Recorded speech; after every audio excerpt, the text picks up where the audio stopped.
Thought that it was crazy how I was in so much pain just from one fall, and the scooter accident, the scooter should not have broken in half. So I thought that there was just something wrong and needed action to take. My name's Atkinson. I am a speech therapist and I am from Menifee, California. I was down in San Diego and I was riding a bird scooter. I was going over those yellow raised ADA bumps, going 5 miles per hour. The scooter completely broke in half and I went sliding. I had scratches all over myself. My back was hurting really bad. My neck was hurting really bad. And I just had road rash all over myself. After the accident, I felt very sore and in pain, and I thought my pain would go away eventually.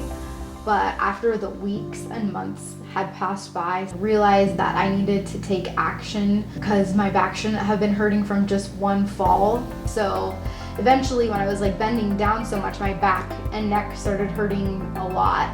And so after just the wear and tear on my body, it just started really getting bad to where I was thinking that this is caused from the accident. It just kind of led me in a funk where I couldn't do much because my back was hurting. So then I started Googling bird scooter accidents. So that's when I found Farahi Law Firm, and I just realized they had some of the greatest reviews I could ever see. I thought, well, they must be a great law firm with how much good reviews they have. So then I decided to call Farahi Law Firm. They are very responsive with all of their employees. I've never had to wait longer than a day to hear back for a response, so I couldn't recommend them more for their responsiveness. I was worried and didn't think I could get anything out of this, but they exceeded my expectations. It wouldn't scare me if I had to do anything with the law or any legal consultation because I know that Farahi Law Firm is always there.